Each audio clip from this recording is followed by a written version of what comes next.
Hey, and welcome to TalkCDL. Troy, here we are. So you are starting the show today. That's pretty cool. I am. All right. So what's going on? Well, I have a subject that I wanted to talk about regarding a truck driver and a missing woman. And I know you have a few things that you would like to talk about. I do. I have, you kind of caught me off guard starting this show. You took my thunder. Okay, so chip shortages. I've got drivers writing in that are trying to report their companies to DOT for violations and stuff like that, incognito and secret. So I wanted to talk about that. I was going to read a little letter that I got from a driver and just a couple other things. So yeah, go ahead, start the show. You want to talk about sponsors? Sure, we can go ahead and start with NCI. National carriers out of Dallas, Texas, with those big blue Kenworth T680s, all late model equipment, perfect benefits, the whole 9 yards.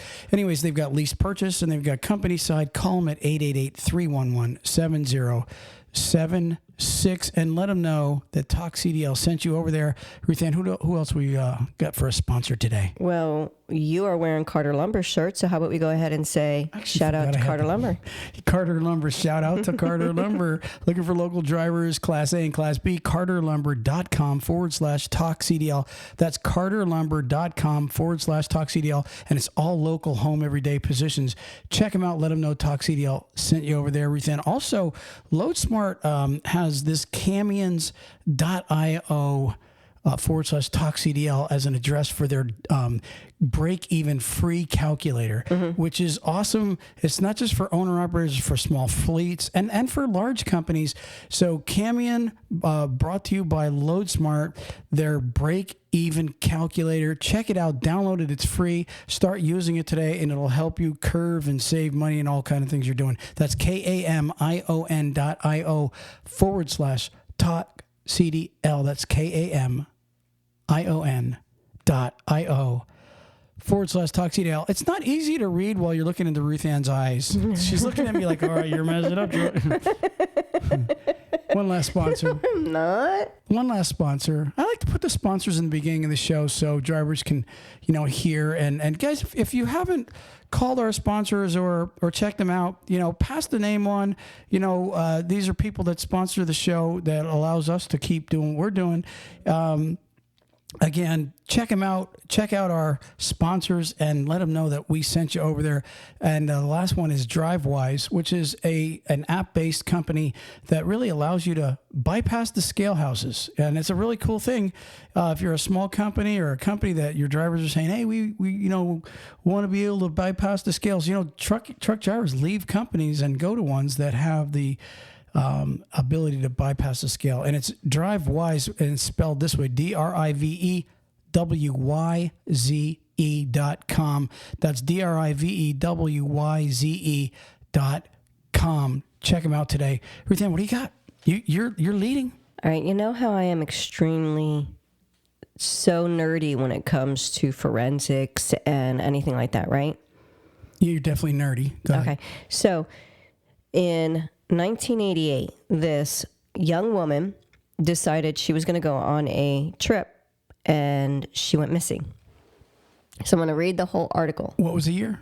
1988. So she went on a trip and went missing. It sounds like a cold case or a story or something like that. Is that what it is? Yeah. Okay, cool. Yep. What do you got? And it was just solved literally And it's this week. Trucking's involved? Or I should say last week. But trucking is involved? Oh, yeah. Okay, let's hear it. Okay, so a woman vanished on a road trip in 1988. A truck driver is accused of killing her, Georgia officials said. More than 30 years after the missing woman's body was found, DNA testing led officials to Henry Frederick Wise as a suspect in her death in the Georgia Bureau of Investigations. Decades before the investigation linked Wise to the case, he reportedly died in a Fury crash. So he's actually the killer, but he's dead. Yeah, a decade beforehand, it says decades, so he died in a big crash. Get this, though. So in 1999, Wise was killed in a car accident on Myrtle Beach Speedway in South Carolina and was burned to death. Ouch. So he kind of met a pretty crappy punishment in the end there. Yep. So The case dates to 1988 when 19-year-old Stacy Chihorsky embarked on a road trip. She was from Michigan and was last known to be in North Carolina. Her disappearance remained a mystery for years. Meanwhile, an unidentified body was found along Interstate 59 in Dade County, Georgia, near the Alabama border.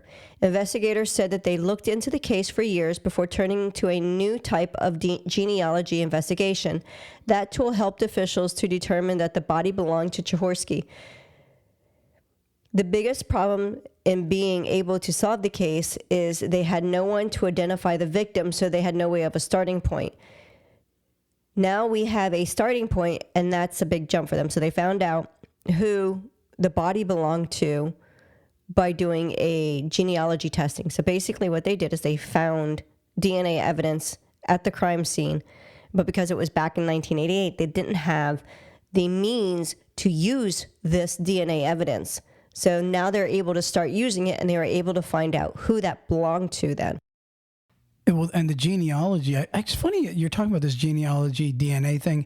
I was actually reading about a cold case the other day that wasn't trucking related, and they mentioned this genealogy also. Mm-hmm. In fact, the Golden Gate Killer was recently identified in California. He's accredited for like over 50 rapes and like 17 murders of women and everything. And the genealogy, which is a different type of DNA. What that is when one of your relatives are in the database. Mm-hmm. Like, for example, you and I, we did a database, a genealogy DNA at one time to see exactly, what every country we come from. You and I did that before. Mm-hmm. Do you remember the name of the company or not? 23andMe. 23andMe, you can send your DNA in. Which is just you spit in a tube. Right, and then what they do is they go and they send the thing back to you saying, okay, here's where your origins are. You're from England, you're from Germany, you're from Italy, all that other garbage.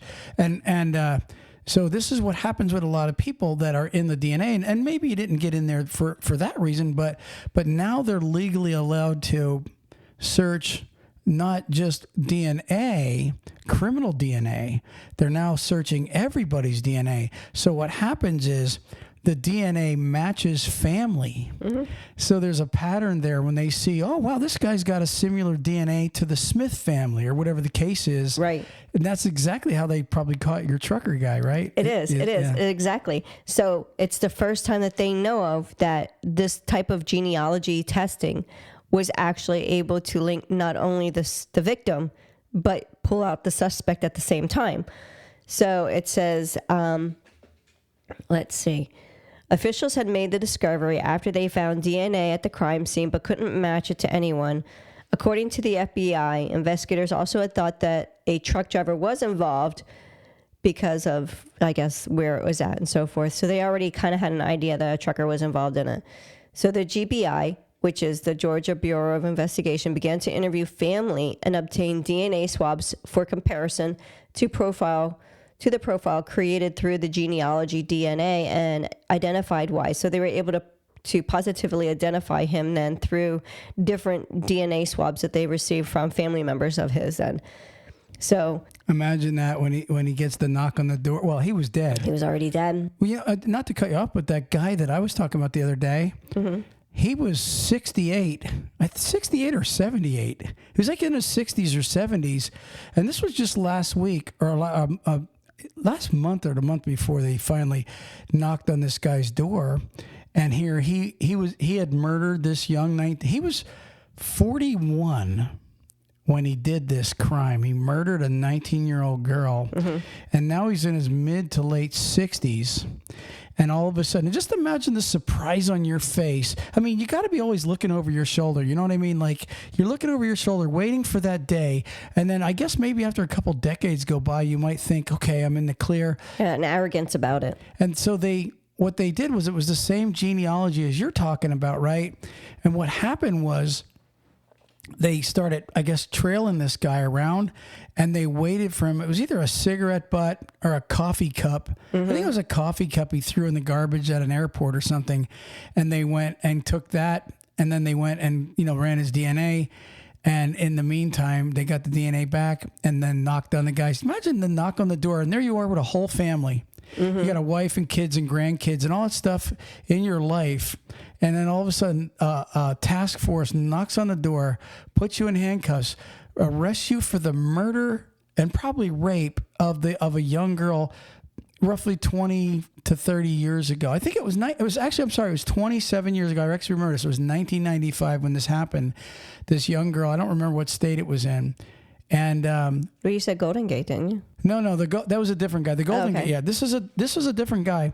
And imagine the look on your. I mean, it's sad for a family because you didn't only destroy the lives of the guy or the girl's family that you murdered, but now you lied to a woman and you had kids with her and you got a whole family that you've been lying to for 27 years because you're a murdering rapist son of a gun, and here you are now having to face your crimes. And of course the family's probably going, there's no way that's him, he's the nicest guy in the world. Oh, right? Yeah. But DNA doesn't usually lie. No, you know what I mean? That's one thing they can't sit there and say. Wow. So Wise, the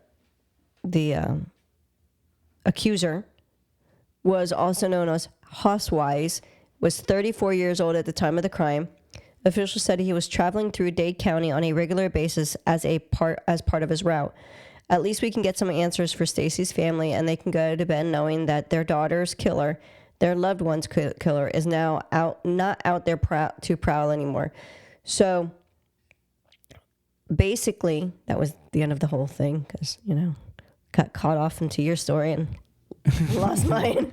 But so, yes, a truck driver was found guilty of killing this young lady in 1988. He was 34. She was, 19?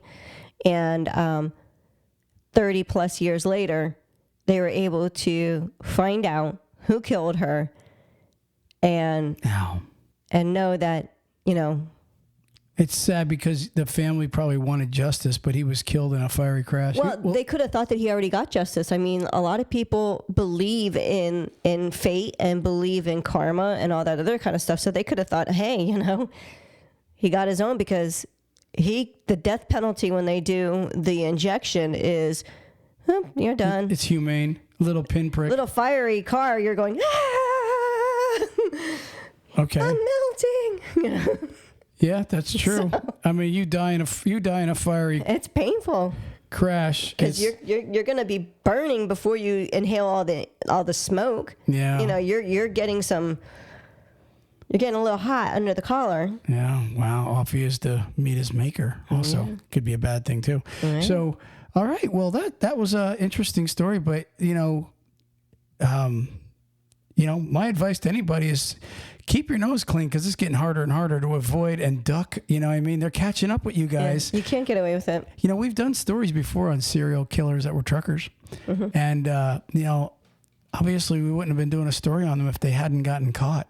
You know what I mean? True. That's true. So, you guys out there that think you're getting away with, horrible things, guess what? It's coming for you. The law. Well, not only that, maker's coming. It's not only that, but now that they're able to use the genealogy, I mean, all they have to do is get one person within your family. It could be, many different people. It could have been something innocent, like us. We did it, right?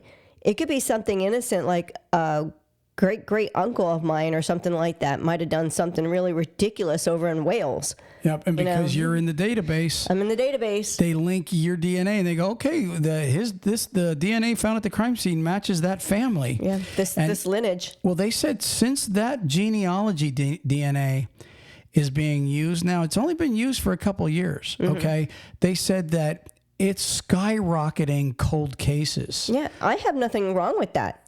Oh, I don't have anything wrong with that. I didn't do anything wrong. If any one of my family members want to be so ridiculously stupid, that's their fault. I don't have to answer for their crimes. But they'll be like Ruthan. Your brother. She has 4 older brothers. I can imagine if one of your brothers is a serial killer and he gets caught because you turned in your DNA. Man, I knew she'd do something stupid like that. I always knew she'd be the one messing. Thanks, Ruthan. All right. So, anyways, moving on. Moving on. I kind of got. It's interesting. Before I forget about it, I got an email from a driver, and I want to read this to you because drivers, believe it or not, they're looking. A lot of them, and I get these emails and notes from drivers here and there, saying, "Hey, I'd like to turn in my company. I'd like to do this. I'd like to do that. How can I do it?" So all this is just a couple of words this guy writes to me. I'm not going to give you his name. I'm just going to tell you his name is John Doe. Well, I don't want to give the guys there's no John Does out there in the world. Yeah, sorry, John. I don't want to give the guy's name out, because he's just trying to do something that he thinks is right. But he says, "Troy, is it possible to anonymously get DOT to do a blitz at my company's warehouse?" He says, "It's falling apart and they are not giving us money to fix them." And then he says, "The equipment." So the equipment at this one trucking company must be really bad, and they're not fixing things. And I listen, I could tell you, not every week, but I have very frequent conversations with drivers that will write in and they'll say to me, I'm with this company and I told them that my steer tires aren't good or my drive tires are really bad and they keep telling me to keep driving, or I've got a leak and they won't fix it. I've got lights out and they're telling me, wait till you get back to the shop, which is 1,000 miles away. And these guys, and I'm not kidding you, with some of these guys, they'll tell you, look, I've worked for smaller carriers for the last 5 years. And if you ran my PSP score, it's very bad. Because I've got what a lot of drivers, I think some drivers don't realize, and some do, when you get a ticket for mechanical failure, bad tires, bad brakes, out of inspections, all that stuff to do with the trucking company, that goes on your record. Mm-hmm. Because you're the guy that was willing to drive that truck. Right. And I know some drivers are in a situation in their life where they can't get many jobs, and therefore they've got to drive for those companies that have the worst crappy equipment on the road. Mm-hmm. And so therefore these guys are always getting red tagged, out of service, or they're getting inspected, and then they're getting fines. And some of them don't even, the company tells them that they're going to pay the fine and then they don't pay it. The companies never pay the fine. It's very few. Right. And then the driver gets a suspended license or something to that happens to the driver. And so I get these emails like this guy saying, "Hey, how can I anonymously call my truck or call the DOT and get them to come and inspect?" And I'll tell you what I really get a lot of that's big. I'll get a lot of drivers asking me, they'll even call and they'll go, "Troy, can I just stop at a scale house and just say, inspect me because I got a lot of mechanical issues?" What they don't realize is you're going to get the ticket. Mm-hmm. Okay, unfortunately, you're going to get a ticket, or maybe the company will get it, but somehow, some way, there's a lot of drivers wanting to turn them in. There's still going to be a lot of repercussions that you're going to get for that. I mean, they might go on FMCSA's, listing as far as being their inspections, because the FMCSA, even if they get that they still have it, will record it underneath the company.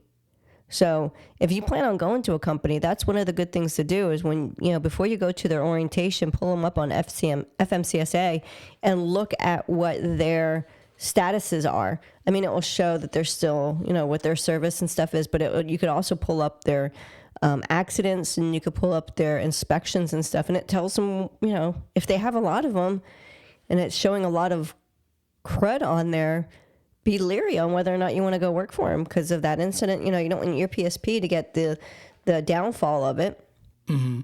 I talked to a driver last week, I believe.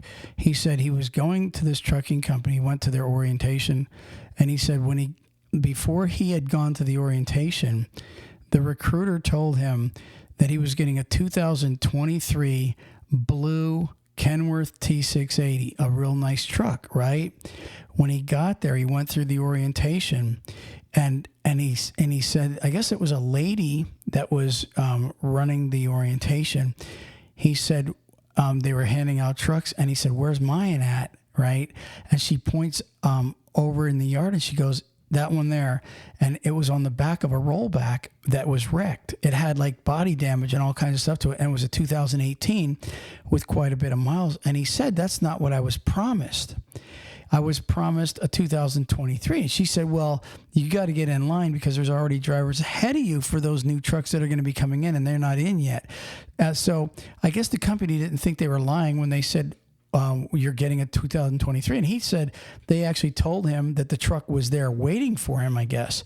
And so my point to this is, you're a driver and you get to a company and you're told it's a really nice truck, and then they give you this piece of garbage that you already know is going to get inspected. Now you already know this is a truck. First off, a truck that's wrecked, it's like anything else. If it's wrecked, there's going to be problems. So there you are, maybe broke down the side of the road a lot with this truck. Maybe, who knows what the extent of the damage is going to be. And so you're really better off leaving and quitting you're better off walking away from orientation if especially the equipment you were told you were going to get is not there, and you have to take obviously a piece of garbage compared to what was told to you. So when you're going to orientation, if it's equipment issues, before you get there, make sure that it's a clear message. This is what I'm getting, not coming in. You have the truck there. It's on the lot. Can I have a picture of it? Would you send me that way when you're in orientation, you can go, "Hold on, you even sent me this picture, and it says the truck is here. Here's the text right here in my text." The recruiter said, "You have the truck." So if you get there and they try to put you in something that you're going to be getting fines over and tickets over, I wouldn't take it. I would definitely make sure the tires are good, make sure the brakes are good on that truck, because if you don't, there's a huge chance, that you are going to now be caught up in being one of those drivers that's pissed off and wanting to maybe turn your company in. But remember, when you pull into a weigh station, the driver gets the ticket, okay? They used to give the ticket to the company, okay? Now they give it to the driver. You know why they give it? This was actually 2010, CSA 2010. This is when this started. They started giving the driver the ticket instead of the company. You know why? Because now the drivers are more in control of the companies. See, if the drivers, there's a lot of companies that had to clean up their act because drivers said, "Screw this, I'm not going to do this anymore." I know a lot of foreign companies too up in Chicago. Some of them are really nice people, and they literally will not let their trucks go and have any problems. They're really scared about getting big time inspections and then having drivers hate them. So if you're with a company that's got a lot of junk equipment, okay, like this driver wrote in, instead of having to go through the process of reporting them and everything, just don't work for them. Right. Well, that would be the smarter one, because you just don't know, like I said, why take, you have your DAC and your PSP. Your DAC will show left during orientation, and all you have to do is tell your next future employer, hey, their equipment was not going to be, I take my PSP with and my experience, I take it with a lot of dignity, and if I go and start running for them, and I start getting my PSP ran up with a lot of points because their equipment was so faulty. Not only that, but I don't want to take a chance on someone's life because it might have been an accident or something like that could have happened because of the faulty equipment. I don't want to take those chances. I wanted to go to a company that was good. Yeah. So there you have it, drivers. Instead of reporting companies, you have the power not to even start with them. And even if you have a bad reputation, a record rather, that you can't find many jobs, I would tell you up front, okay, you're better off finding at least a company that's going to give you equipment that's not going to give you a lot of trouble on the road. Because what happens, Ruthan, is a lot of these drivers that rack up a lot of mechanical tickets. I'm telling you, trucking companies look at that. A lot of them, they go, "This guy don't give a shit. He don't care. He's still driving this bad equipment, or he's not inspecting it. One of the two." So the driver kind of gets the blame for when he goes to get another job. Right. So be careful, guys. That's all I have to say. Moving on. Ruthan, I've got a little article, a little survey. It's called 6 Long Haul Trucking Myths Debunked. Uh-oh. Uh-oh. Debunked. debunked, meaning obviously that they are not true. Right. And there's actually tons of trucking myths that are not true, but they're what they call myths. Okay, so I'm going to look up the word myth. I'm curious. Look up myths. See what my computer says. What is a myth? A traditional story, especially one concerning the early history of people or explaining some natural or social phenomenon, and typically involving supernatural beings or more typically involving supernatural beings or events. So basically, stuff that was made up, a story. A myth is more like a legendary story about somebody or whatever the case is. So this is about long-haul trucking. First myth debunked is, are you ready for this? Truckers got a girl in every port. Sorry. That's a lot of girls. Well, I'm serious. Like a lot of the, I mean, I don't know where it came from. The truckers got a girlfriend in every state, every town. They got, The trucker that wants everybody to think they got it. Yeah, I personally think truckers started that one. You know what I mean? It's almost like the fisherman story. You know what I mean? It was this big. Exactly. It was this big. But the bottom line is, no, that's not true. I mean, ladies that are married, and if you're marrying a trucker, truckers are very faithful. I know a lot of them that are very faithful. I was one. And I know for a fact that there's many, many faithful truckers out there. So not every trucker, and I'm sure there's some truckers out there running around, but I would tell you. Not in every port, though. But I would tell you, Ruthan's been out on the road with me for a couple of years, and she knows, and most of you ladies should know this. If your trucker is bringing home a steady paycheck every week, and you can see the miles that he's running, odds are he doesn't have time, unless he's touching lot lizards, which is really bad. You'll need a penicillin shot eventually if that's happening. But or more. But the bottom line is, you'll know if he's cheating really just by his paychecks and by the kind of miles he's running and everything. Seriously, I would say, what would you say about that? Well, you also have every way of seeing the FaceTiming or video chatting. So you can catch that guy at any time. And I can tell you, they don't have one at every port. There's no way. Oh, I know there's no way. There's no way. I mean, I'll tell you the one that I would be more scared of, if a driver had a dedicated run. You know what I mean? To where he was going to the same place every week. Every week. Okay. Like I went to Chicago for 3 years. I could be one of those guys. She's like, what? Wait a second, he did. But no, seriously. But the bottom line is, if you're going to the same place every single time, and you're spending a lot of time there, then you could probably. I'm not saying that the driver is cheating on you. I'm just saying he has a better chance than the guy that's running 48 states. You know, if a guy's running over the road, obviously he couldn't probably have a girlfriend unless he's getting back there frequently, right?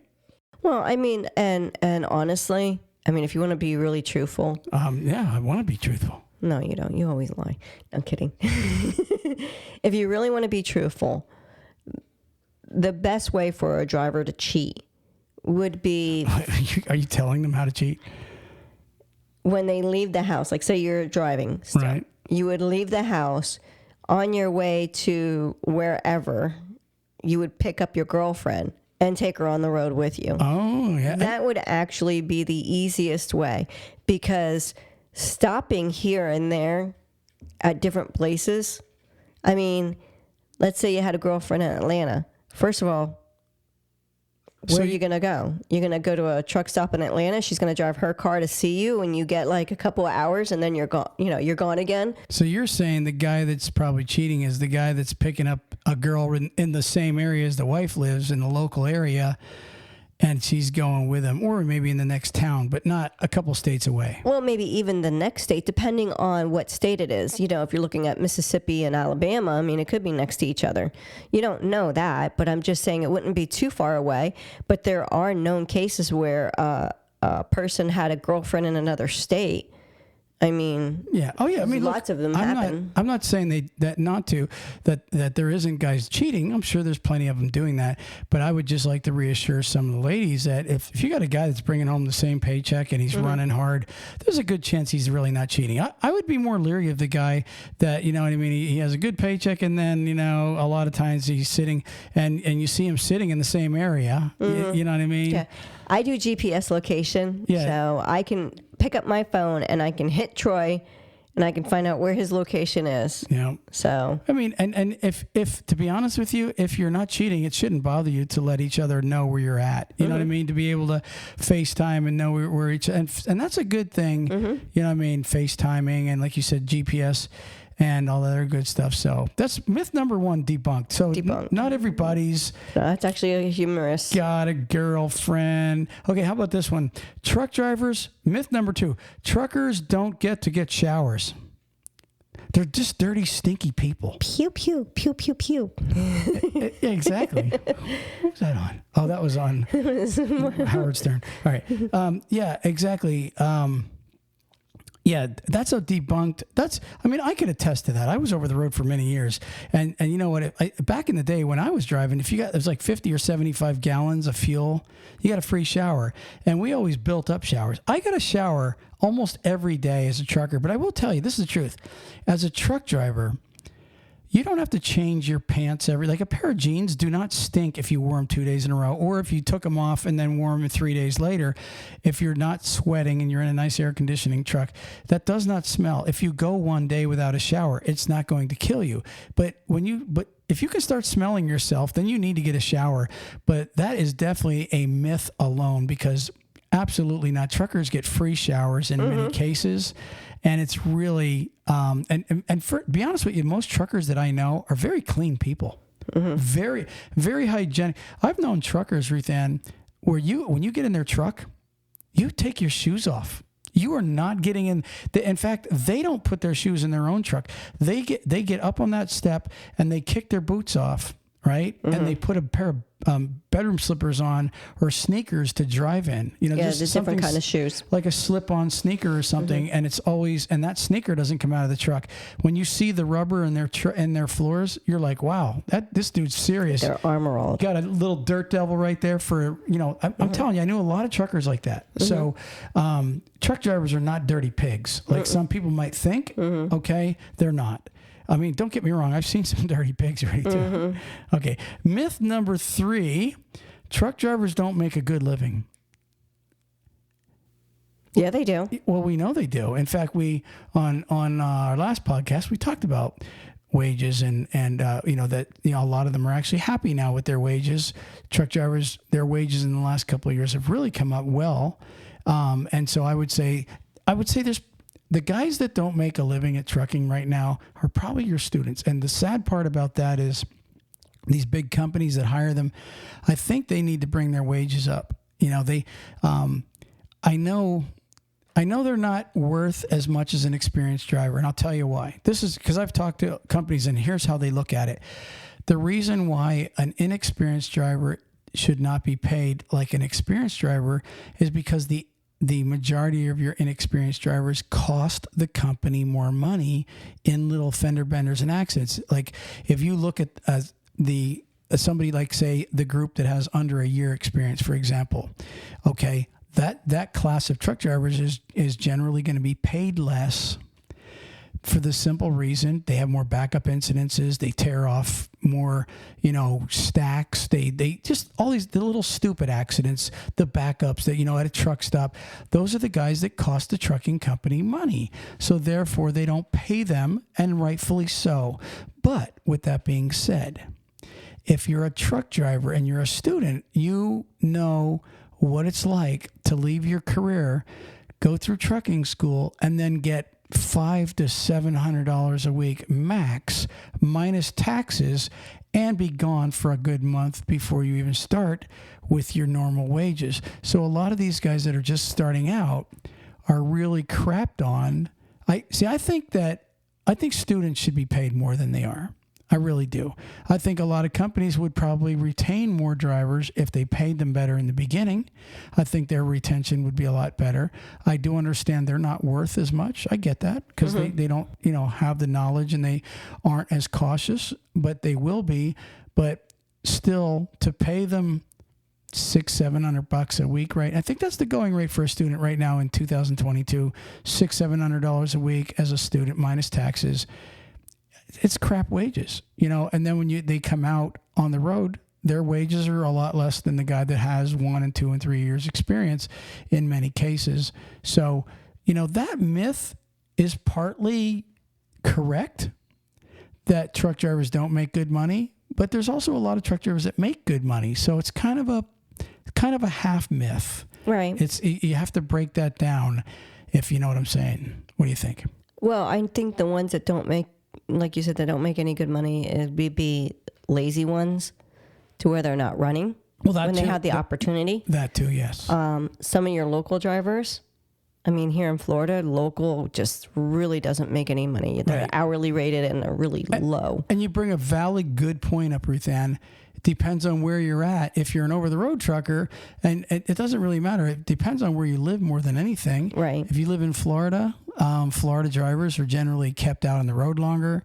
They're paid less in wages. And that's because there's 10,000 truckers that want to stay in the South, or 10 million rather, I should say.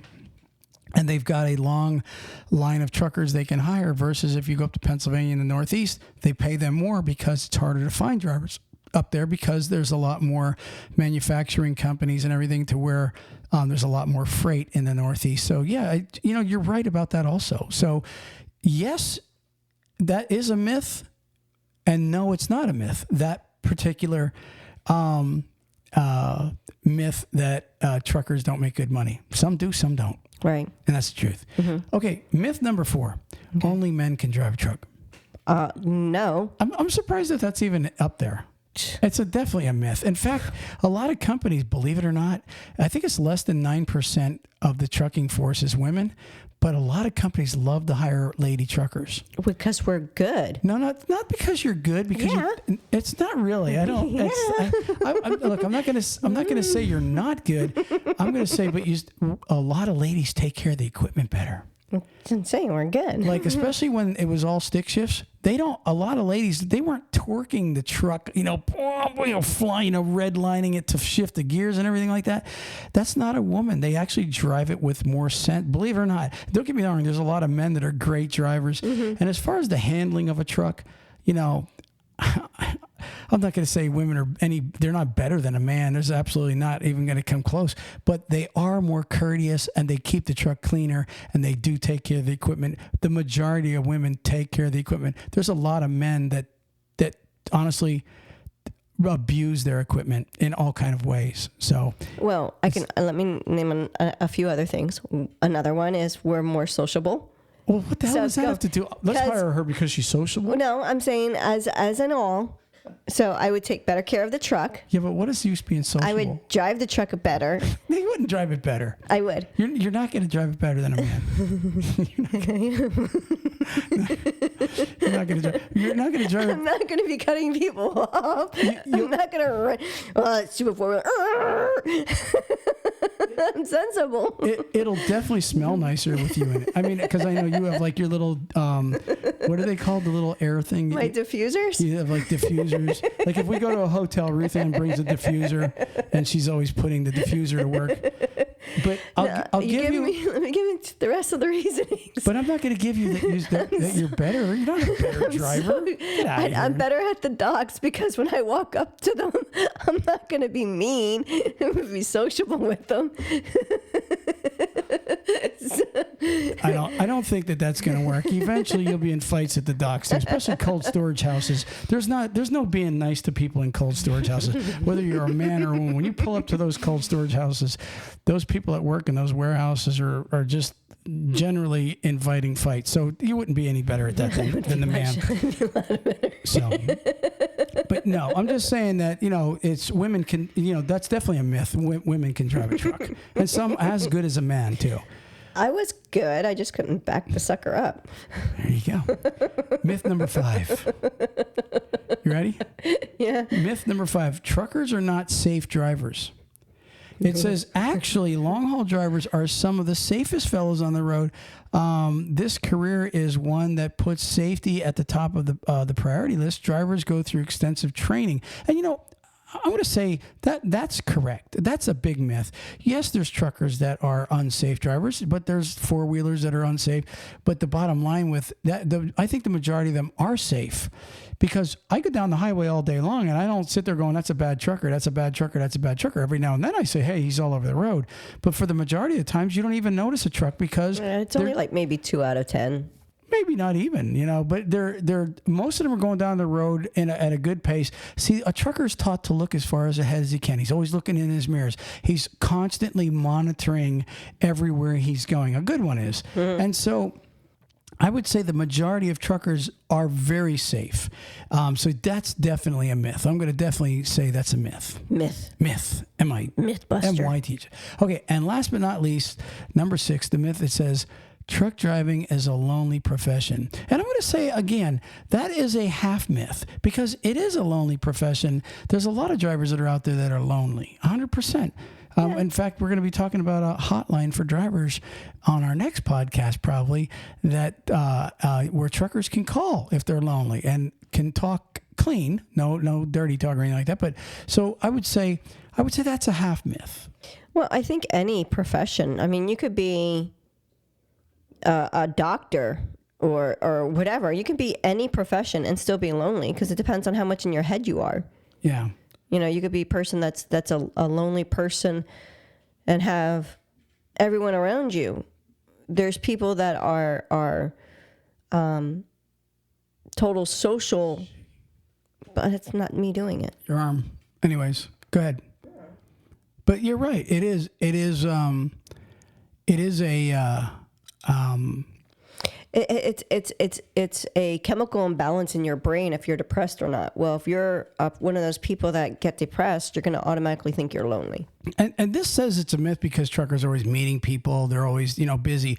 And I agree with that semi.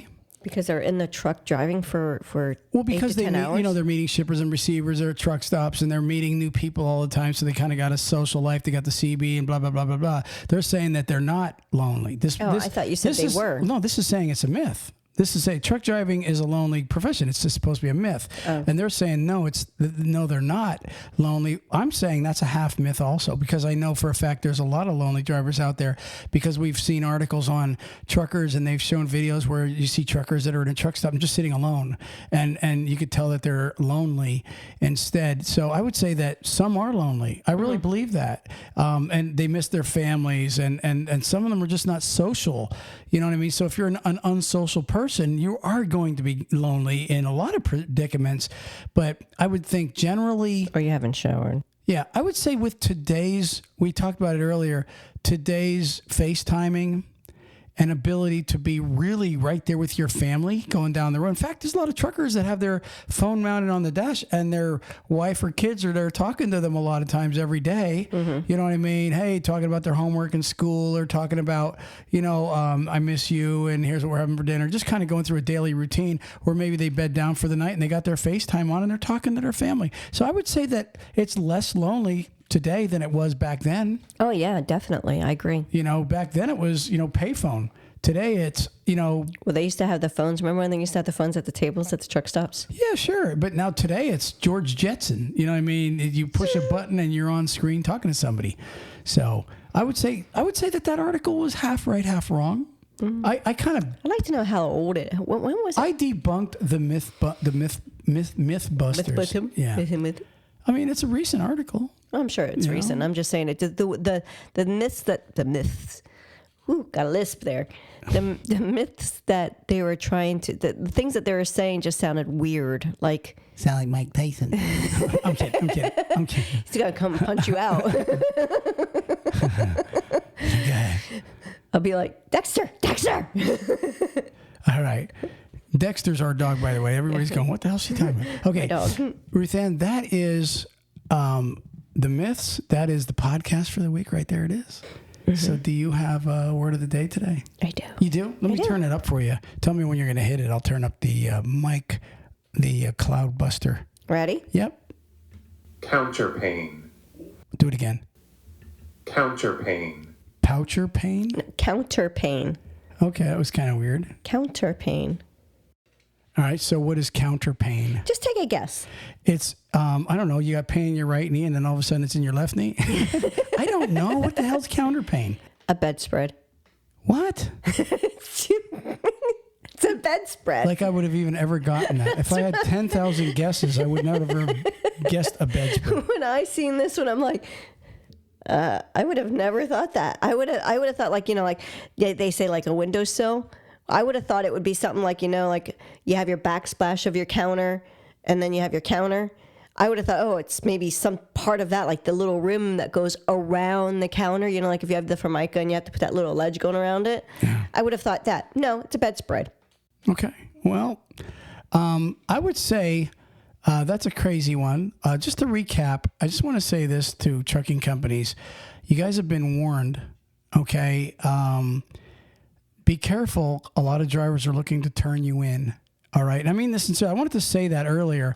A lot of truck drivers are wanting to turn in these trucking companies for bad equipment, mainly bad equipment, and also fixing hours and pushing them over on their hours. Fixing their ELDs and turning the clock back and all that good stuff. A lot of trucking companies are wanting to. A lot of truck drivers are wanting to go ahead and report these guys. So be careful. Your own drivers are looking to chop you. That's it, Ruthan. We're out of here. Peace. Peace. Praise the Lord.